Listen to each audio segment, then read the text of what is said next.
Assalamualaikum warahmatullahi wabarakatuh. Halo anak-anak, kali ini kita akan belajar tentang teks non-fiksi. Apa itu teks non-fiksi? Teks non-fiksi yaitu teks atau tulisan yang dibuat berdasarkan fakta, realita, atau hal-hal yang benar-benar terjadi. Teks non-fiksi terdiri atas beberapa paragraf yang setiap paragrafnya terdapat gagasan utama.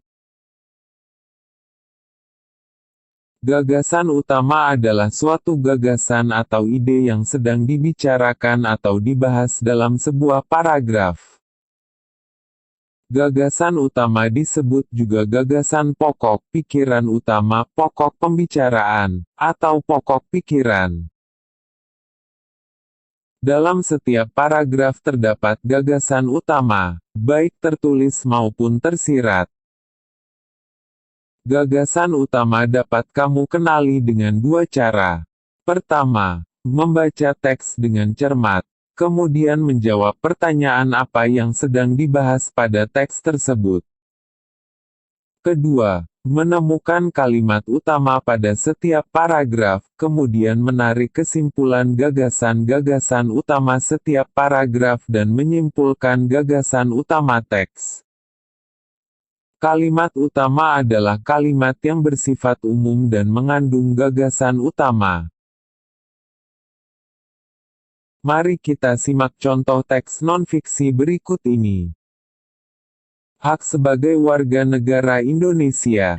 Hak adalah sesuatu yang mutlak menjadi milik seseorang atau sesuatu yang seharusnya diterima seseorang. Hak warga negara Indonesia ditentukan dalam pasal-pasal Undang-Undang Dasar Negara Republik Indonesia tahun 1945. Berdasarkan ketentuan dalam Undang-Undang Dasar Negara Republik Indonesia tahun 1945, hak warga negara Indonesia banyak bentuknya. Berikut beberapa bentuk hak warga negara Indonesia. Setiap warga negara Indonesia berhak mendapatkan perlindungan hukum. Hak ini dapat diperoleh warga negara Indonesia salah satunya dalam bentuk perlindungan hukum saat menjadi saksi dalam perkara hukum. Perlindungan hukum juga bisa diberikan atas hak kekayaan intelektual seseorang seperti hak cipta. Sebagai contoh, hak cipta dalam penerbitan buku. Biasanya yang diberikan hak cipta atas isi buku adalah penulis atau penerbit. Selain itu, setiap warga negara Indonesia berhak atas pekerjaan dan penghidupan yang layak. Hak ini seperti yang telah diperoleh ibu-ibu PKK di tempat tinggal Siti melalui pelatihan membatik. Melalui pelatihan membatik diharapkan masyarakat khususnya ibu-ibu PKK bisa menciptakan lapangan pekerjaan demi meningkatkan kesejahteraan keluarga dan masyarakat. Satu lagi hak warga negara yang tidak kalah pentingnya untuk mencapai tujuan nasional Indonesia yaitu hak memperoleh pendidikan dan pengajaran. Pemenuhan hak warga negara Indonesia ini dapat mencerdaskan kehidupan bangsa yang merupakan salah satu tujuan nasional Indonesia. Masih banyak hak warga negara Indonesia lainnya yang ditetapkan dalam Undang-Undang Dasar Negara Republik Indonesia tahun 1945.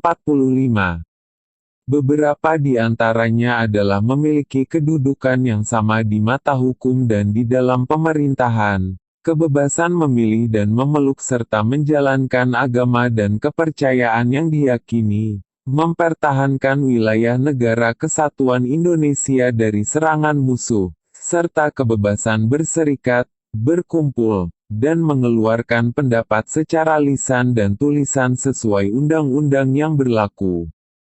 Penuhilah hakmu secara seimbang dengan cara melaksanakan kewajiban sebagai warga negara Indonesia.